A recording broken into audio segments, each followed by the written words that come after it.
नमस्कार, म दीपक राज पाण्डे तपाईहरु सामु आज पनि रेशियो एनालाइसिससँग सम्बन्धित एउटा महत्त्वपूर्ण भिडियो लिएर उपस्थित भएको छौं।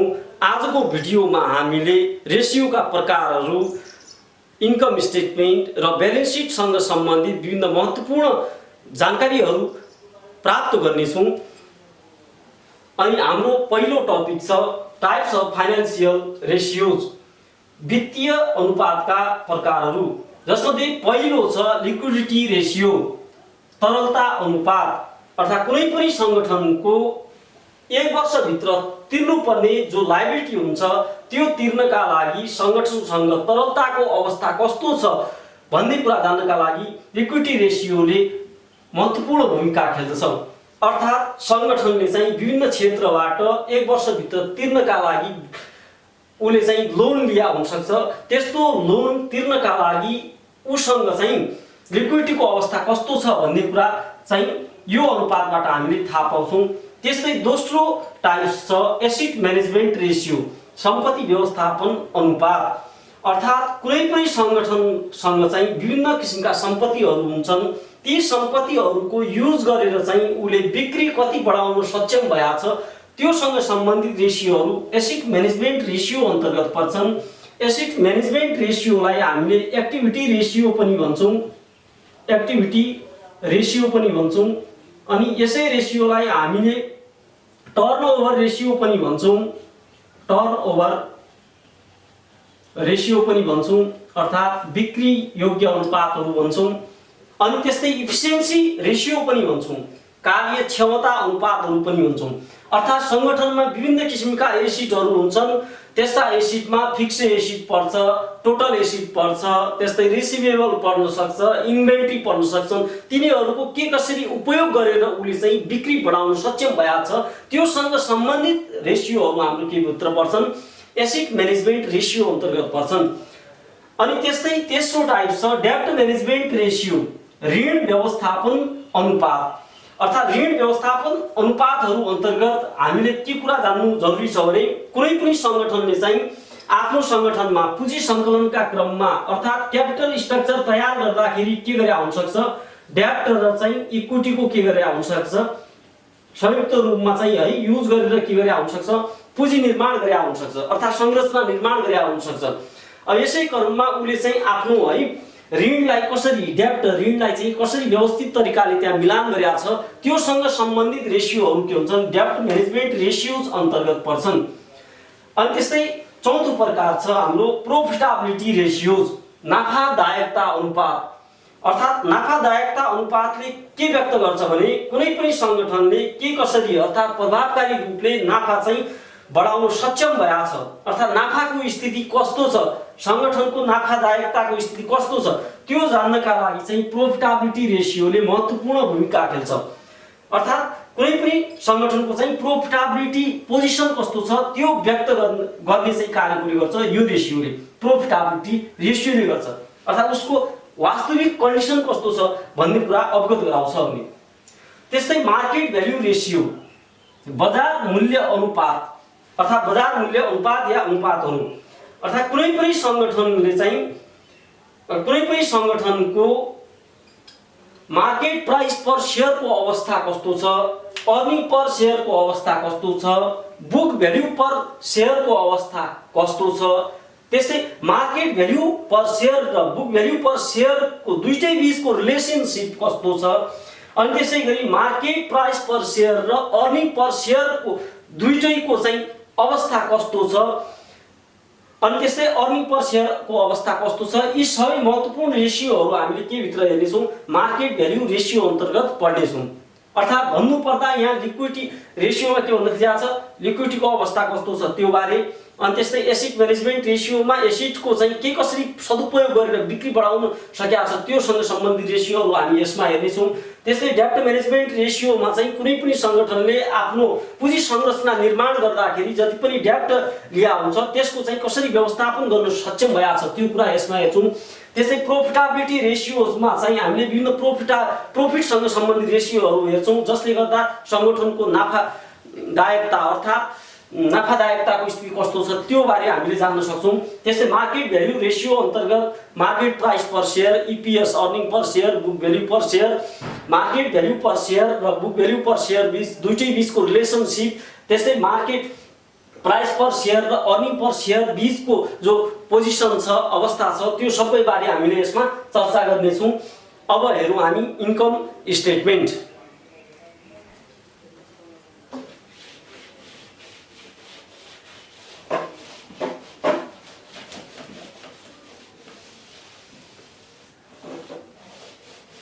त्यसै गरी हामी यहाँ इन्कम स्टेटमेन्ट हेरौँ। XYZ company limited income statement for the year ended as on 2000 something, अब त्यो लेखाएको छैन हामीले।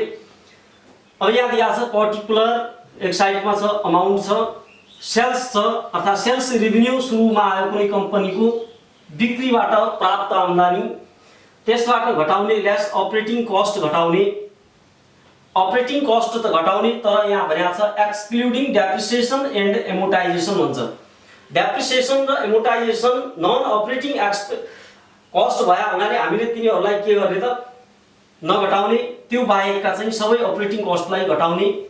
अनि EBITDA आउँछ यहाँनिर, earning before interest tax depreciation and amortisation. अब यसबाट घटाउने, लेस डेप्रिसिएसन गर्ने या एमोर्टाइजेसन गर्ने। यो घटाइसके पश्चात हाम्रो आउने भनेको के हो, net profit before tax yeah earning before interest and tax, जुनसुकै भन्दा पनि हुन्छ, जसलाई हामी अपरेटिङ प्रॉफिट भन्छौँ। अर्थात् यहाँनिर हामीले हेर्दाखेरि सेल्सबाट अपरेटिङ कस्ट घटाउँदाखेरि डेप्रिसिएसन र एमोर्टाइजेसनलाई किन नघटायो भने यिनीहरू non operating expenses or cost हुन्। अर्थात् फिक्स एसेट जो टेन्जिबल हुन्छ, छुन सकिन्छ, त्यसमा लाग्ने भने डेप्रिसिएसन, अनि त्यस्तै फिक्स एसेट तर जसलाई छुन सकिँदैन, इन्टेन्जिबल किसिमको हुन्छ, त्यसमा लाग्ने भने एमोर्टाइजेसन। प्लान्ट, फर्निचर, मेसिनरी यिनीहरूको है मूल्यमा गिरावट आउनुलाई अब डेप्रिसिएसन भनिन्छ भने जो इन्टेन्जिबल एसेटहरू हुन्छन् जस्तो गुडविल भयो, पेटेन्ट, कपिराइट, यिनीहरूको मूल्यमा गिरावट आउनुलाई के भन्छ, एमोर्टाइजेसन भनिन्छ। अब यो घटाइसके पश्चात earning before interest tax depreciation and amortisation निकाल्न सकिने हो। त्यसबाट लेस गर्ने डेप्रिसिएसन या एमोर्टाइजेसन कुनै एउटा दिया होला या दुईटै पनि दिन सक्छ, यो घटाउने। त्यसपछि अपरेटिङ प्रॉफिट आउँछ, योबाट इन्ट्रेस्ट घटाउने। अब यो इन्ट्रेस्ट भनेको डेप्ट लिए बापत भुक्तान गर्नुपर्ने अमाउन्ट हो, त्यसलाई इन्ट्रेस्ट भन्छ, इन्ट्रेस्ट घटाउने।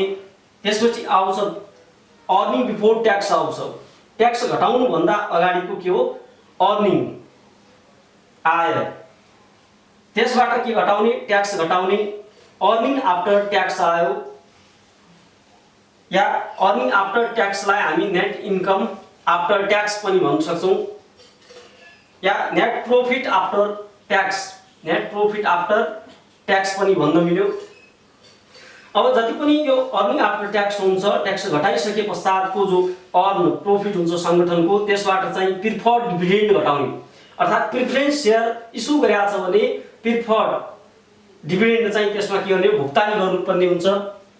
त्यसपछि जति पनि नेट इन्कम आउँछ, त्यो net income available to common stock भनेको छ। अर्थात् अंशियारहरूले है, अंशियारहरूको हिस्सा केमा हुने हो, net income available to common stock तब मात्र हुन्छ जब अर्निङ आफ्टर ट्याक्सबाट प्रिफर्ड डिभिडेन्ड घटाइसकेका हुन्छ। अर्थात् प्रिफरेन्स सेयर होल्डरहरूलाई चाहिँ डिभिडेन्ड दिइसके पश्चात। अनि त्यसपछि लेस गर्ने यहाँनिर कमन डिभिडेन्ड भनेको छ। कमन स्टक होल्डर जो हुन्छन् अर्थात् सेयर होल्डरहरू, वास्तविक मालिकहरू, तिनीहरूलाई कमन डिभिडेन्ड डिभिडेन्ड दिइसके पश्चात बच्न जाने जुन आम्दानी हुन्छ त्यसलाई के भनिन्छ, retain earning, addition to retain earning, retain अर्निङमा लगेर जोड्ने। अब यो भयो इन्कम स्टेटमेन्ट। अब यसमा हामी रेसियो एनालाइसिसका है त्यहाँ फर्मुलाहरू लेख्दाखेरि विभिन्न फर्मुलाहरू बनाउन सक्छौँ। अब यो इन्कम स्टेटमेन्टलाई सुल्टो उल्टो दुईटैबाट आफूले याद गर्ने। जस्तो हामीले यहाँनिर हेर्छौँ, हामीलाई जानकारी दिएको छ, हामीले अर्निङ आफ्टर ट्याक्स निकाल्नु छ हामीलाई यताको जानकारी दिएको छ जस्तो रिटेन अर्निङको अमाउन्ट दिन सक्छ, कमन डिभिडेन्ड दिन सक्छ, अनि त्यस्तै प्रिफर्ड डिभिडेन्ड यसरी दिएको छ भने यसमा रिटेन अर्निङमा कमन डिभिडेन्ड जोड्यो भने के आउँछ net income available to common stock. अब यसमा पनि के जोड्ने प्रिफर्ड डिभिडेन्ड जोड्यो भने के हो अर्निङ आफ्टर ट्याक्स आउँछ। अर्निङ आफ्टर ट्याक्स या नेट प्रॉफिट आफ्टर ट्याक्स भन्न मिल्ने हो। नेट प्रॉफिट आफ्टर ट्याक्सलाई हामीले 1 माइनस ट्याक्सले भाग गर्ने हो भने त्यहाँनिर के आउँछ अर्निङ बिफोर ट्याक्स आउँछ। अर्निङ बिफोर ट्याक्स कसरी आउँछ त अर्निङ आफ्टर ट्याक्सलाई या नेट प्रॉफिट आफ्टर ट्याक्सलाई 1 माइनस टी भनेको ट्याक्सले भाग गर्ने हो भने अर्निङ बिफोर ट्याक्स आउँछ। त्यस्तै यसमा इन्ट्रेस्ट जोड्ने हो भने के आयो earning before interest and tax operating profit आउँछ। यसमा डेप्रिसिएसन जोड्ने हो भने इबिआइटिडिए आउँछ। यसमा अपरेटिङ कस्ट जोड्ने हो भने सेल्स आउँछ। अब यसरी हामीले फर्मुलाहरू बनाउन सक्छौँ। खै हामीले जो इन्कम स्टेटमेन्ट हेर्यौँ त्यसमा चाहिँ हामीले हेरेका थियौँ सेल्स थियो लेस अपरेटिङ कस्ट थियो, त्यसपछि इबिआइटिडिए आएको थियो है। अनि त्यसपछि earning before interest tax depreciation and एमोर्टाइजेसनबाट हामीले लेस डेप्रिसिएसन या एमोर्टाइजेसन है यो घटाइसके पश्चात के आएको थियो इबिआइटी अर्थात् अपरेटिङ प्रॉफिट आएको थियो अपरेटिङ प्रॉफिट। तर हामीलाई यही जानकारी दिन्छ भन्ने हुँदैन। हामीहरूले क्वेसन हेर्दाखेरि के हुन्छ इक्जाममा जस्तो क्वेसन आइदियो भने त्यहाँनिर के हुन्छ कस्ट अफ गुड सोल्डको केस दियो भने है फरक तरिकाले त्यहाँ इन्कम स्टेटमेन्ट तयार हुन्छ। जस्तो सेल्स हुन्छ सेल्सबाट चाहिँ less cost of good sold, cost of good sold घटाइसकेपछि आउने ग्रस प्रॉफिट आउँछ यहाँनिर। अनि ग्रस प्रॉफिटबाट हामीले के गर्छौँ लेस अपरेटिङ एक्सपेन्सेस गर्छौँ। यहाँनिर अफिस एक्सपेन्सेसहरू घटाउँछौँ, एडमिनिस्ट्रेटिभ एक्सपेन्सेस घटाउँछौँ, डेप्रिसिएसन यस्ता एक्सपेन्सेस दिएका छन् भने हामी सबै खर्च घटाउँछौँ। त्यसपछि आउने भने के हो अपरेटिङ प्रॉफिट। अपरेटिङ प्रॉफिट अर्थात् यहाँ पछिको केस चाहिँ सेम हुन्छ तर सुरुवाती अवस्थामा चाहिँ कस्ट अफ गुड सोल्ड दियो भने कसरी सुरु गर्ने र अपरेटिङ कस्ट दियो भने कसरी सुरु गर्ने यो चाहिँ फरक तरिकाले हामी अगाडि बढ्न सक्छौँ। अब यहाँनिर हेर्दाखेरि अपरेटिङ कस्ट भने के हुन्छ अब त्यो बुझ्नुपर्ने कुरा। अपरेटिङ कस्ट भने त्यस्ता कस्टहरू हुन् जो चाहिँ कुनै पनि सङ्गठनले आफ्ना क्रियाकलाप सञ्चालन गर्दाखेरि है वर्षैभरि चाहिँ दैनिक रूपमा उसले चाहिँ के भन्यो विभिन्न क्रियाकलाप गर्छ, रिपिट भइरहने क्रियाकलापहरू अपरेटिङ कस्ट भनेका त्यसलाई अपरेटिङ कस्ट भन्ने हो। जस्तो स्यालेरी पे गर्नु पर्यो है सङ्गठनमा रहेका कामदार कर्मचारीहरूलाई, अनि त्यस्तै सप्लायरहरूलाई पेमेन्ट गर्नुपर्छ, अनि त्यस्तै अफिस एक्सपेन्सेसहरू हुन्छन्, इलेक्ट्रिसिटी चार्जहरू हुन्छन्। यी सबै कुरा अर्थात् ट्रेडिङ एकाउन्ट र हाम्रो पिएल एकाउन्टको डेबिटमा है डेप्रिसिएसन भयो, इन्ट्रेस्ट भयो, डिभिडेन्ड यस्ता कुराहरू बाहेक जति पनि कस्टहरू हुन्छ नि तिनीहरू अपरेटिङ कस्ट अन्तर्गत पर्ने भयो। अर्थात् वर्षको एकचोटि मात्रै नदेखिने कि दोहोरिरहने वर्ष कुनै एक निश्चित वर्षभित्र दोहोरिरहने जो पनि खर्चहरू हुन्छन् त्यसलाई चाहिँ के हुन्छ अपरेटिङ कस्ट भनिन्छ। अपरेटिङ कस्ट भने जस्तो डेप्रिसिएसन के हुन्छ वर्षको अन्तिममा देखा पर्छ यो भने नन अपरेटिङ कस्ट भयो। त्यस्तै इन्ट्रेस्टको कुरा भयो, इन्ट्रेस्ट पनि वर्षको अन्तमा पेमेन्ट हुने भयो। ट्याक्सको कुरा भयो, ती बाहेकका खर्चहरू जति पनि हुन्छन् ट्रेडिङ एकाउन्ट पिएलको डेबिटमा चाहिँ ती भने के हुन् अपरेटिङ कस्टहरू हुन्। अब कस्ट अफ गुड सोल्ड दियो भने यो तरिकाले इन्कम स्टेटमेन्ट तयार गर्छौँ। हामीले अपरेटिङ कस्ट दियो भने यो तरिकाले हामीले अघि बढाउला। अनि इबिआइटी पछिको केस सेम हुन्छ। अनि त्यसै गरी ब्यालेन्स सिट हेरौँ। अब ब्यालेन्स सिट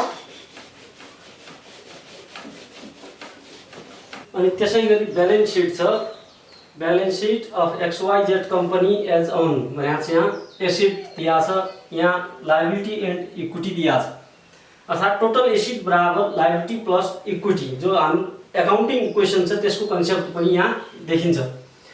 अब यहाँ छ सुरुमा छ करेन्ट एसेट। करेन्ट एसेट भने के हुन् जसलाई चाहिँ के हुन्छ एक वर्षभित्र क्यासमा कन्भर्ट गर्न सकिन्छ ती एसेट भनेका के हुन् करेन्ट एसेट हुन्। क्यास भयो, bank balance, debtors, account receivable, bills receivable, prepaid expenses, marketable securities, accrued income आदि चाहिँ के हुन् करेन्ट एसेट हुन् हामीले यहाँ लेखेका छौँ टोटल करेन्ट एसिड भनेर। अनि त्यस्तै एसिड साइडमै दिएको छ फिक्स्ड एसिड्स भन्छ, नेट भन्छ। अर्थात् फिक्स्ड एसिड जति पनि छन् त्यसबाट हामीले के गर्यो डेप्रिसिएसन घटाइसके पश्चात या एमोर्टाइजेसन घटाइसके पश्चात है, यदि इन्टेजिबल छ भने, इन्टेजिबल फिक्स्ड एसिड छ भने अब त्योबाट आउने हामीले यहाँ रकम देखाएका छौँ। अनि त्यस्तै अदर लङ टर्म एसिड्स भन्छ, अन्य कुनै इन्भेस्टमेन्ट लङ टर्म इन्भेस्टमेन्ट हुन सक्छन् या अन्य कुनै एसिड हुन सक्छन्। अनि त्यस्तै क्यापिटल एक्सपेन्डिचर देखाएको छ एसिड साइडमा, जसमा प्रिलिमिनरी एक्सपेन्सेस भन्छ, प्रारम्भिक खर्चहरू। अन्डर राइटिङ कमिसन भन्छ, अन्डर राइटिङ कमिसन देखाएको छ यहाँ। अनि त्यस्तै discount on issue of share या डेब्ट, पिएल एकाउन्ट डेबिट साइड भन्छ, PL appropriation account debit side भनेको छ। अब यी भनेको के हो क्यापिटल एक्सपेन्डिचर, जसले चाहिँ वर्तमानमा खर्च भए पनि भविष्यमा के हुन्छ पुँजीगत लाभ सिर्जना गर्छन्, यस्ता खर्चहरू हुन्। त्यसैले यसलाई के भन्छ क्यापिटल एक्सपेन्डिचर, अर्थात् पुँजीगत खर्च हुन् जसले भविष्यमा के हुन्छ सङ्गठनलाई अघि बढाउन मद्दत गर्छन्। अनि त्यस्तै लायबिलिटी साइड छ, लायबिलिटी एन्ड इक्विटी साइडमा सुरुमा छ करेन्ट लायबिलिटी, अर्थात् 1 वर्षभित्र चाहिँ भुक्तानी गरिसक्नुपर्ने जति पनि है दायित्व छ त्यसलाई करेन्ट लायबिलिटी भन्छ। जस्तो क्रेडिटर पर्छ, account payable, bills payable, notes payable, outstanding expenses, advance income, advance income, bank overdraft आदि है। अनि यहाँ लेखेका छौँ टोटल करेन्ट लायबिलिटी भनेर हामीले देखाएका छौँ। त्यस्तै लङ टर्म डेब्ट भनेका छौँ। अब यो लङ टर्म डेब्ट र करेन्ट लायबिलिटी दुइटै जोड्ने हो भने यहाँनिर टोटल डेब्ट देखिन्छ। अब त्यसपछि सेयर होल्डर्स इक्विटी देखिएको छ यहाँ, जस्तो कमन स्टक भन्छ, preferred stock, retain earning, surplus, PL account credit side, capital reserve, general reserve, PL appropriation account. अर्थात् कमन स्टकदेखि पिएल एप्रोप्रिएसनसम्म जो हामीले बुदाहरू लेखेका छौँ, यी सबैमा के हुन्छ कुनै पनि सङ्गठनको जो सेयर होल्डर वास्तविक मालिकहरू हुन्छन् तिनीहरूको चाहिँ यो अमाउन्टमा के हुन्छ दाबी रहन्छ भने हो। अर्थात् उनीहरूले चाहिँ आफूले दाबी गर्न पाउँछन् मेरो हो भनेर। अर्थात् त्यसमा कमन स्टक हो, preferred stock, retain earning, surplus, PL account, capital reserve, general reserve, PL appropriation, यो सबै भने के हो कमन स्टक यो सबै भने के हो सेयर होल्डर्स इक्विटी हो। अब हामीले सेयर होल्डर्स इक्विटी क्याल्कुलेट गर्दाखेरि अर्थात् सेयर होल्डर्स फन्ड क्याल्कुलेट गर्दाखेरि जति पनि यो आइटमहरू छ करेन्ट लायबिलिटी र लङ टर्म डेब्ट बाहेकको हाम्रो लायबिलिटी एन्ड इक्विटी साइडमा जो पनि आइटमहरू दिया हुन्छ ती सबै आइटमहरूलाई जोडेर क्यापिटल एक्सपेन्डिचर जो हामीले लेखेका छौँ यी टपिकहरू यो घटाउने हो भने हामी सेयर होल्डर्स इक्विटी निकाल्न सक्छौँ। त्यहाँनिर यो आफै सेयर होल्डर्स इक्विटी भयो उसै योबाट चाहिँ हामीले यी आइटमहरू घटाएर सेयर होल्डर्स इक्विटी वास्तविक रूपमा निकाल्न सक्छौँ। किनकि सेयर होल्डर्स इक्विटी निकालेका छौँ भने हामीले सेयर होल्डर्स इक्विटीमा लङ टर्म डेब्ट जोड्ने हो भने त्यहाँनिर हाम्रो क्यापिटल इम्प्लोइड आउँछ। तपाईहरुलाई चाहिँ यो भिडियो कस्तो लाग्यो आफ्ना कमेन्टहरू सुझावहरू प्रस्तुत गर्नुहोला भन्दै म बिदा हुन्छु। धन्यवाद।